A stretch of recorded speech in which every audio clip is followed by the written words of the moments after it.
In this episode, we're going to be traveling to Philadelphia, where we'll geek out, visit must-see locations, find something to eat, and show you our amazing and unique accommodation. It's 9 feet. The whole building is 9 feet wide. That's pretty amazing. Don't go away. This is your Geek Fix Travel Edition.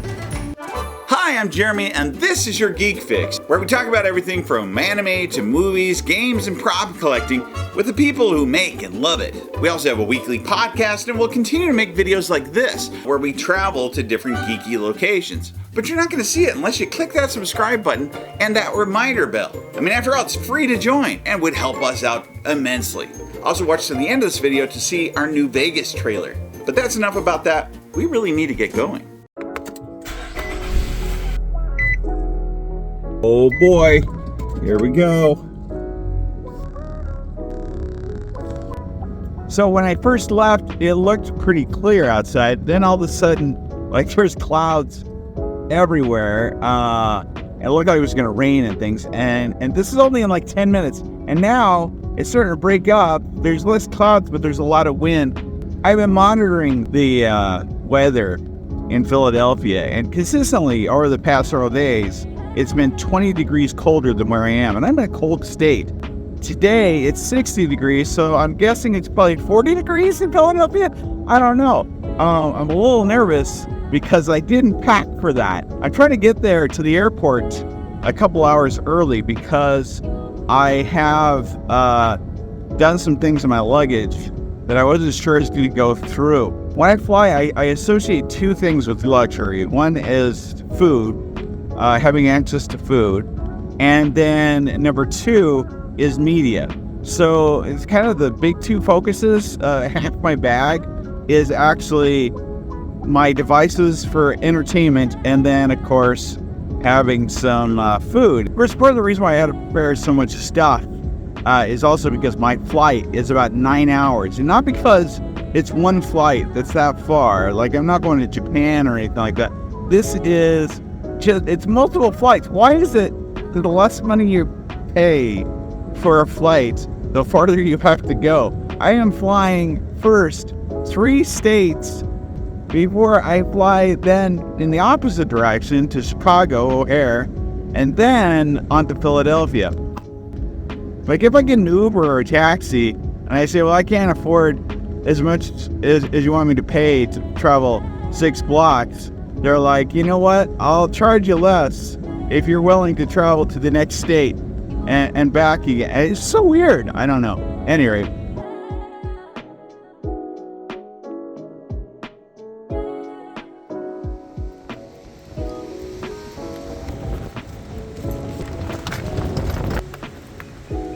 Here we go.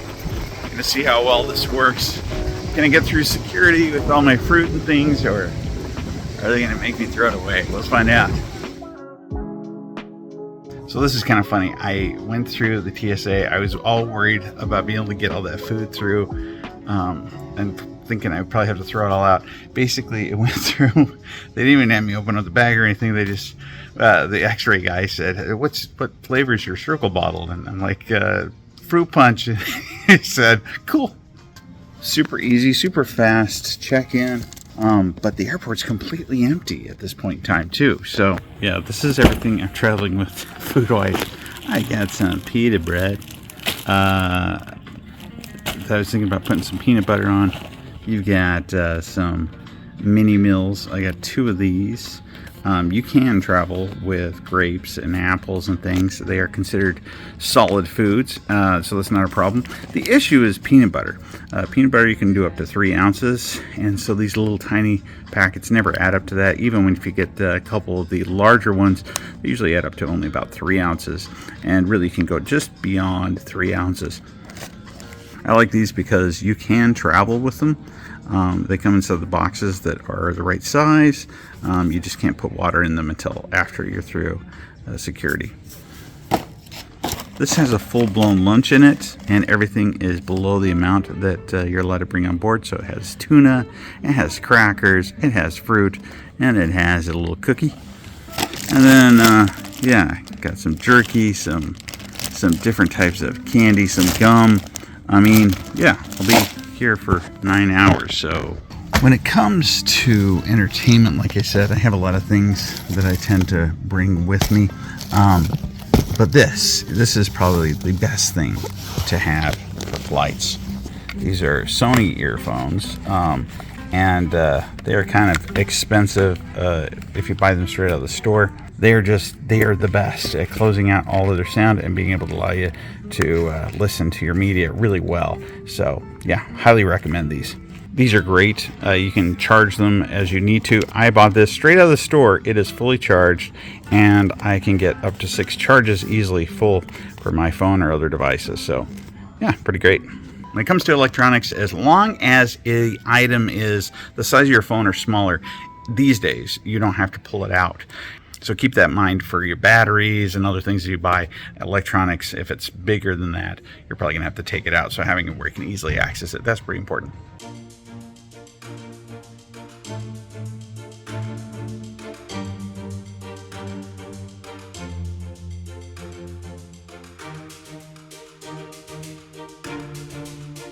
I'm not sure what to do. Normally my flights arrive on the other side of the concourse for Chicago, which takes like an hour to get to, and today I'm here in like, I only have 9 minutes to get to my other gate and then a 3-hour layover, so we'll see what I should do.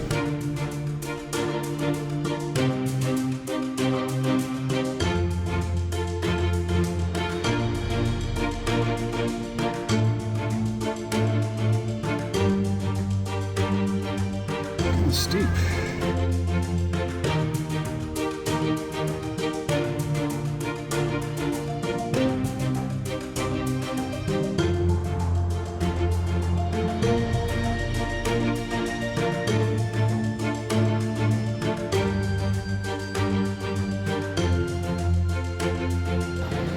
Of the airports, probably Chicago and Denver are my favorites.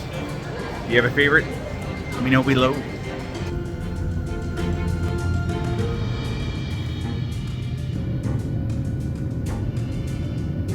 Alright, here I'm in Philadelphia.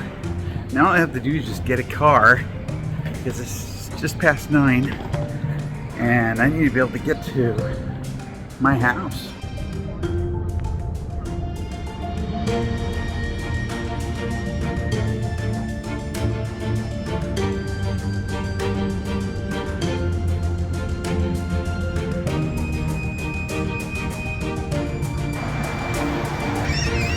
Alright, and here we are. So before I take you on a tour, let me tell you a little bit about this place. I found it kind of last second that I had to go to a conference and was trying to find somewhere on Google that I could stay in Philadelphia. And I found this company named Abode that has all these really cool and unique accommodations for a great price. And that's how I found this place. I mean, how could you not want to stay there? It's like its own landmark. But I can easily say it's one of my favorite places I've ever stayed. Now the problem is we're not being sponsored by Abode, and so we had to actually seek special permission just to show it to you. The bathroom's nice. I don't think it shows as well on camera, but honestly, it's a really nice, really big shower with big shower door, a nice high shower head, which I always need. I've actually gone to places before where I had to be on my knees basically. It's really kind of nice. It's really pretty good. It comes with nice toiletries and everything. Well, this is a barn door for the bathroom. This has a full kitchen as well as a full-size fridge here. Pretty nice. Plenty for me to put things into. Got a microwave here. There's a large sink. You have a dishwasher and a clothes washer dryer. There's a little eating area right here and a desk or office area. And over here we have this big living room area. How far across is this? Let me see. I'm gonna check it out here. 1, 2, 3, 4, 5, 6, 7, 8, 9 feet. It's 9 feet. The whole building is 9 feet wide. from one wall to the other. That's pretty amazing. But surprisingly, it doesn't feel cramped or anything. I mean, look how big this place is. Maybe it's because of how high the ceilings are, but I think it's, and you can hear my echo in here pretty well. It's really cool looking. This is a 2-story place. Got a nice TV and couch. This is actually a pull-out couch, so technically, if you have 4 people, 2 people could be downstairs. And then we got our stairs going upstairs. So this is where our actual bed is. It's a nice big queen bed, nicely decorated, very homey with some character. This is crazy. Here is. Does this really go inside? Sure. Enough. That is crazy. Look at that. And it's definitely loud out here. This is kind of what I was expecting as far as sound goes, but not too bad. Inside, I didn't think I noticed any sound, so it's pretty good. Yeah, that's plenty quiet for me. Of course, there's no food right now inside of this room, so I'm gonna have to go and get something down the street. So.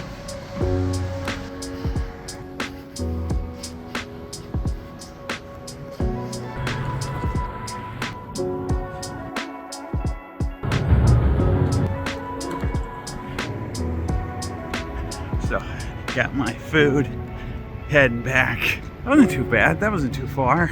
With my refrigerator now stocked, it is super hot outside, by the way, so I'm not too worried about being too cold tomorrow. But at the same time, I think I am tired enough that I'll sit down, watch a show, and go to bed. Because I gotta get up early tomorrow, so good night. Now, if you like water pressure, for a city like Philadelphia, this is actually really good water pressure. So I'm really happy with it, actually. This is just fine.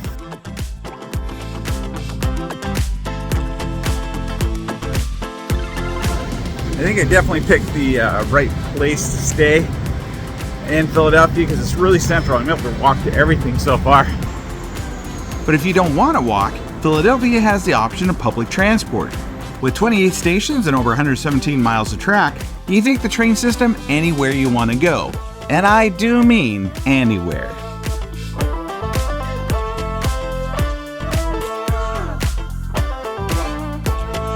Might look like I'm just in a mall, but I'm actually here because it's a hub for getting to where you need to go. This is where a lot of the stations kind of converge. Also, the main reason for me to be here, I always try to know where I can go to use the restroom. It's a pretty smart idea. Sometimes the best souvenirs I've gotten have been at normal stores.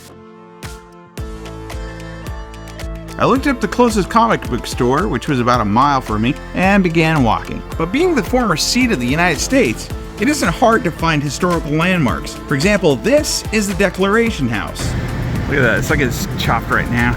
This is where Thomas Jefferson stayed when attending Continental Congress, and where he drafted the Declaration of Independence. Which, by the way, is no longer in Philadelphia, but in the National Archive Museum in Washington, D.C. Just down the street, I found this park where you can see the dug-up remains of where the president's house used to be.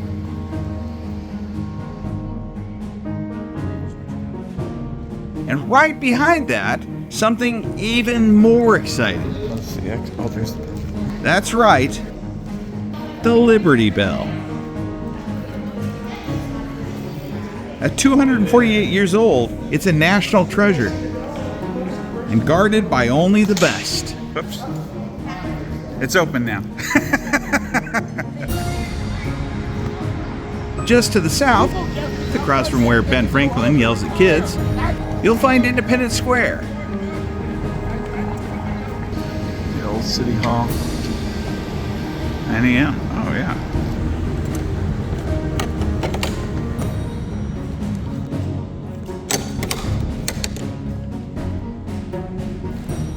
Originally intended as Philadelphia's City Hall, this building housed the U.S. Supreme Court from 1791 until 1800, when the national capital was moved to Washington, D.C.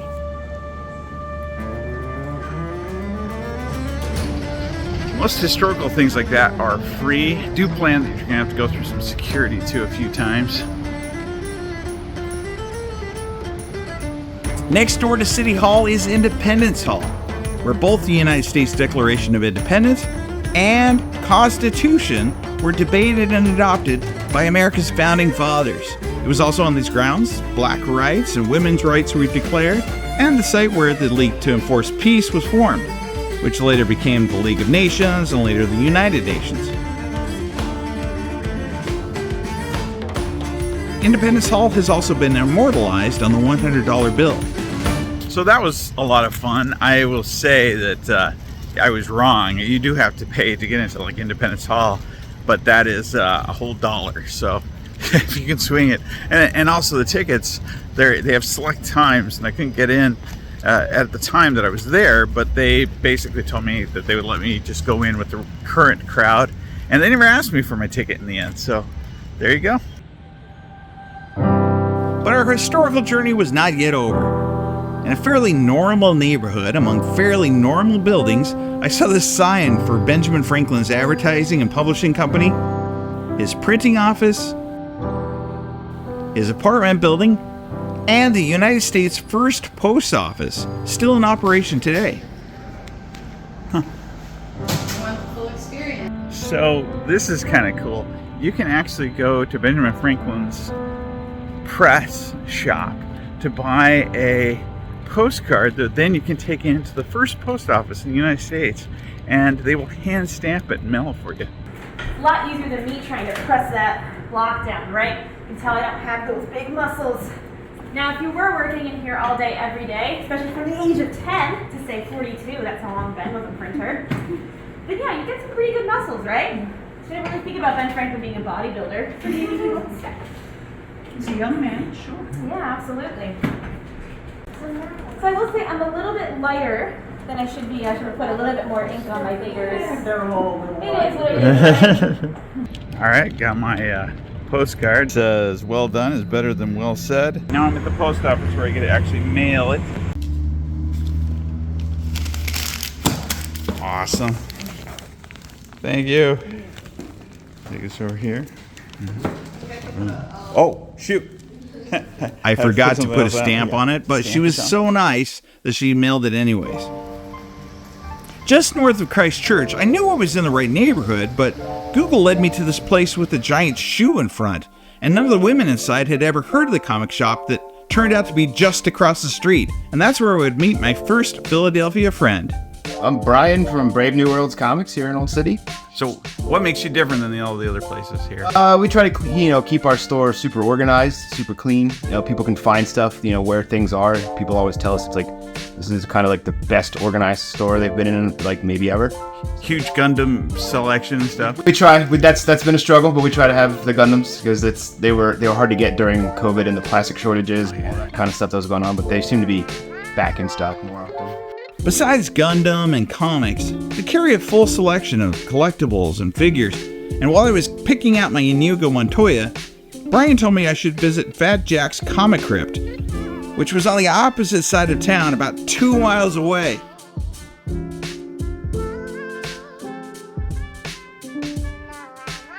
I should mention that as I was plotting my trip, I noticed that on my way nearby, there was the House of Illusions. While the House of Illusions is pretty cool, at the same time, it's hard to do if you're only one person. You have to have somebody else with you to take pictures of you, and another person to stand on the other end to show the difference in perspective on some of them.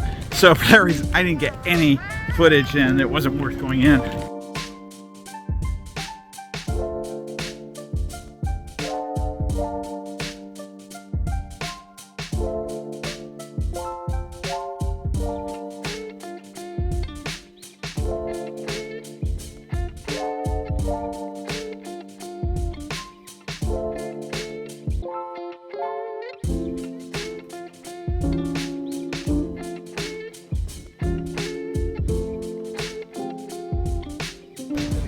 Alright, that's enough with learning.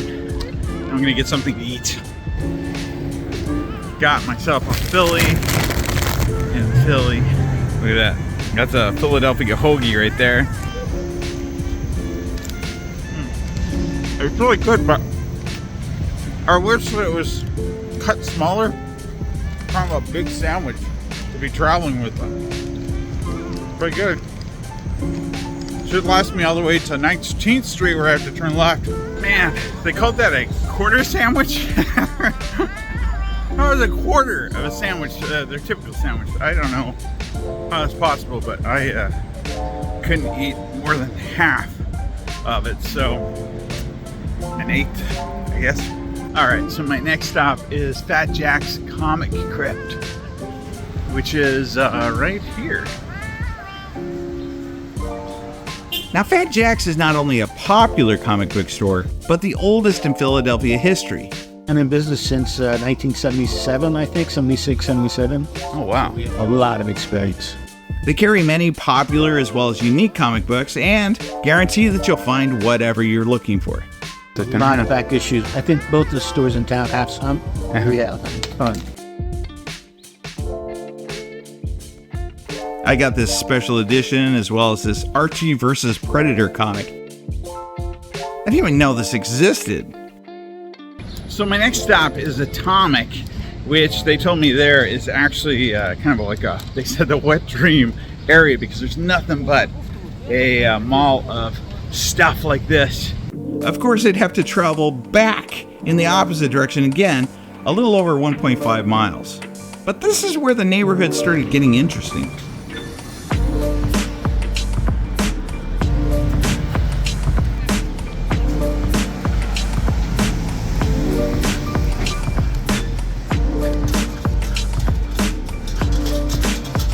I'm going to show you that these places are nowhere near each other. I'm walking now to the opposite side of town, back again, but at least I'm working off that sandwich, so it's all good. Look at how cool this building is. The architecture is just such a mix with modern and traditional. There was also art everywhere, from paintings to mosaics. Oh wow! Can't believe it. Once again, I just accidentally stumbled across a place that I really wanted to visit. This is Philadelphia's Magic Gardens. As the story goes, Isaiah Zager and his wife moved to the area in 1968 when it was supposed to be demolished by the city to put in the expressway. And at that point, the area was looked down on as being desolate and dangerous. So the Zagers opened a gallery, which they would mosaic, and he also fenced off 2 vacant lots next door in order to keep out the garbage and vermin. And over the next 14 years, he began creating the Magic Gardens, which now spans 3 city lots and includes indoor galleries and a large outdoor labyrinth.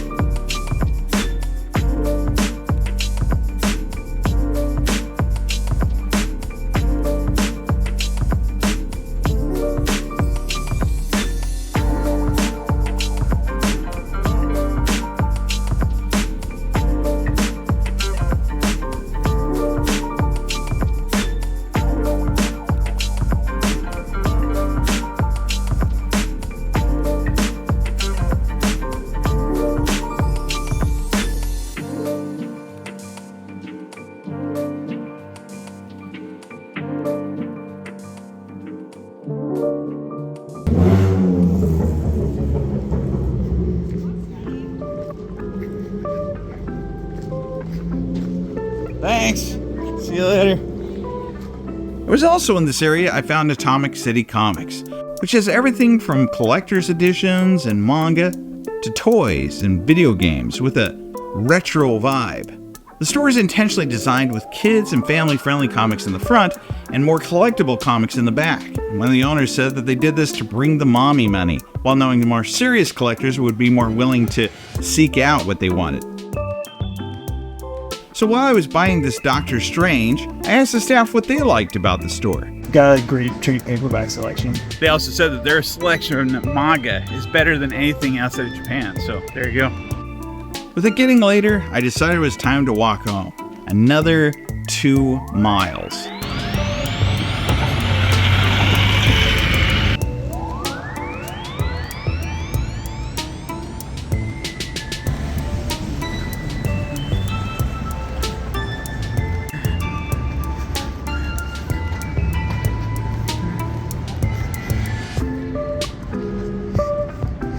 I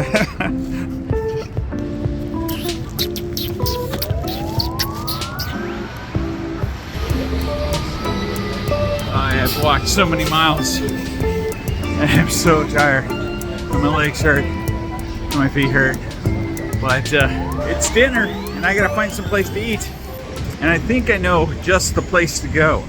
Welcome to the Reading Terminal Market, which first opened in 1893 when Philadelphia tried to address safety and sanitation concerns by moving street markets indoors. The market gained its name from being located under the Reading Railroad Company, and in 1984, it became the Reading Terminal Convention Center, where over 100 merchants offer fresh produce, meats, fish, artisan cheeses, groceries, ice cream, flowers, baked goods, smoothies, crafts, books, clothing, and other specialty and ethnic foods. The northwestern corner of the market primarily houses farm fresh products from Amish merchants. Reading Terminal Market is about the biggest, non-stop, ongoing food market I've ever seen in my life. It does seem like everything is organized in clusters, so you get all the chocolates and pastries and things in one place, all the meats in another place, certain country foods in another place.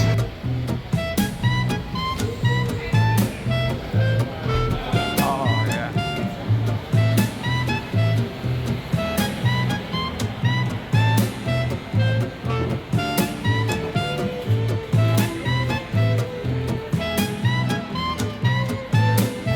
Chicken Parmesan?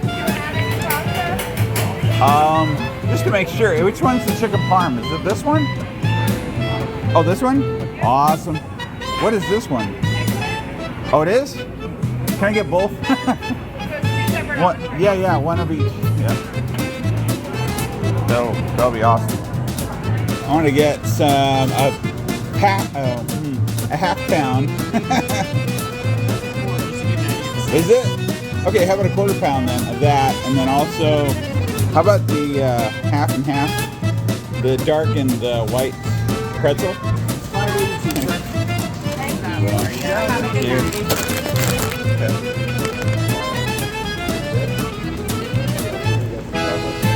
That was pretty awesome. I don't think I've seen so much food before. The hardest thing to do there isn't to find food, it's deciding what you're gonna eat.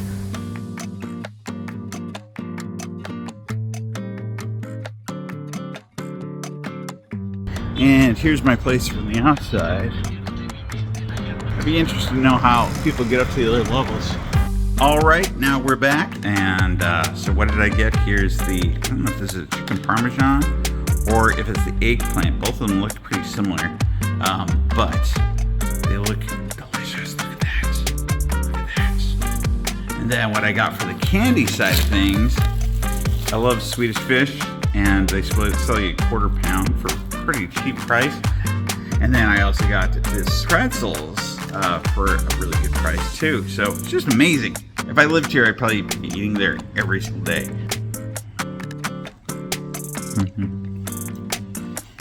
Oh wow. That's the chicken. So tender. It's really, really good.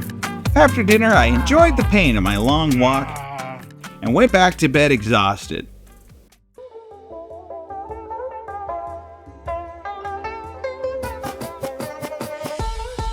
I looked at my phone to find more things to do and discovered the whole time I was located right next to Chinatown.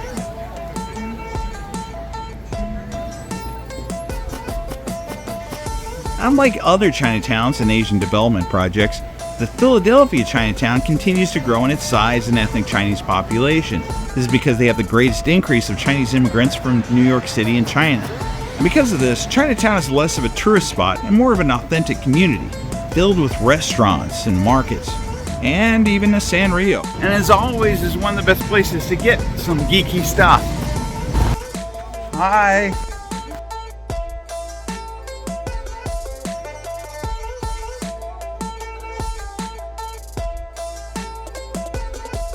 This is one location where you can get everything from figures, to plushies, to candy, and more. I decided to get some Studio Ghibli purses for my daughters before looking for something to eat. What's better, the fruit cocktail or the strawberry banana? It would be. Say fruit cocktail because it has more. All right, that's what I'm doing. Okay. Going for them. Oh, this is fast. No, bigger than that? No, this is good. This is good. Thank you.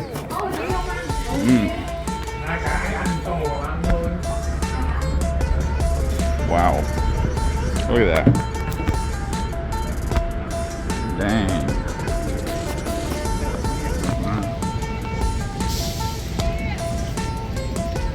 That's good.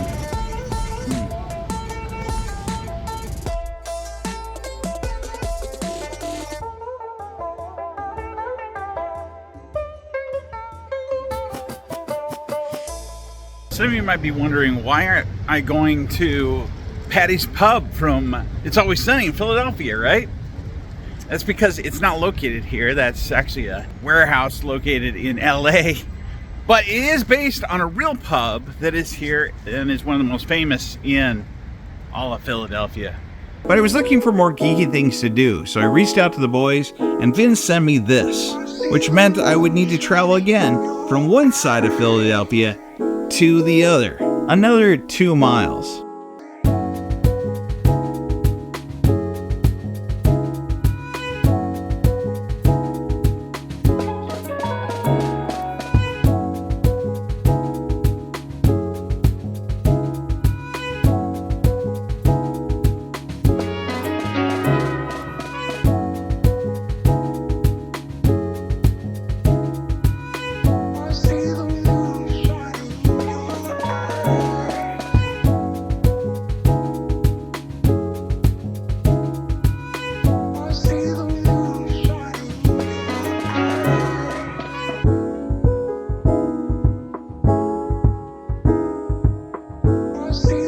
This has to be the smallest baseball field ever made. Second base to home is like 18 feet.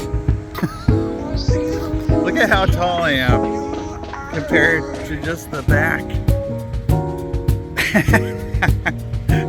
That's crazy. This side of Philadelphia is full of so much art and art galleries. You'll never be able to see it all in one day. And a lot of these sites are also quiet and hidden, making it more of an exciting quest.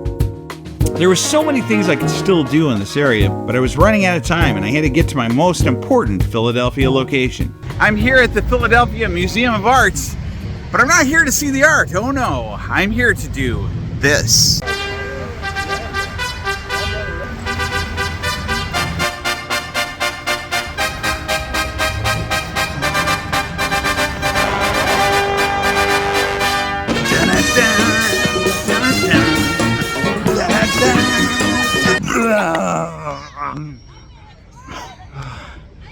That was a few more steps than I thought it was going to be. As I reached the end of the steps and also the end of my adventure in Philadelphia, I reflected on my journey so far and decided there was just one thing left to do. Mine's just sitting in this video. So Okay. Just hold it. Oh, it's looking at me. Yes. I got it. Oh, you got it flipped around? Yeah. Oh, yeah. Look at me, take a picture, it'll last longer. The mirror on the wall say I'm getting stronger. Hey yo, the mirror don't lie. Hey yo, the mirror don't lie. Okay, one more. Look at me, take a picture, it'll last longer. The mirror on the wall say I'm getting stronger. Hey yo, the mirror don't lie. If you want the truth, don't close your eyes. We got our back against the wall, we gotta fight back. I need a theme song, this the right track. I ain't got no cape or no superpowers, just confidence and self-esteem, the world is ours. I believed in me when nobody didn't. This ain't no freestyle, just some facts that's written. Come on, let's hear it for the boy. He bringing pain at the same time, joy. I bob and weave through the crowd, so untouchable. At first they hate, then they loving you. It's a crazy cycle, but I'm going through it. I wish I was blind, that's why I show and prove it. Destined to be one of the best to do it. I ain't saying I'm the GOAT, but I'm closer to it. I should get a statue in the front yard. Man, I'm shooting up my stats like a shooting guard. Look at me, take a Biggest reason to come to Philadelphia. Yeah, what's the biggest thing in Katrina? Yeah. That's why I did it. Hurricane Katrina. Yeah. Oh, okay. You like it? That's what brought you here? Yeah. Okay. Oh. The mirror on the wall say I'm getting stronger. And you're the mirror, don't lie. If you want the truth, don't close your eyes. Next time on your Geek Fix Travel Edition, this is no game, this is real life. So join us as we travel to New Vegas, explore its territory, and meet its 3,000 residents. In the meantime, like, subscribe, comment below. This has been your Geek Fix.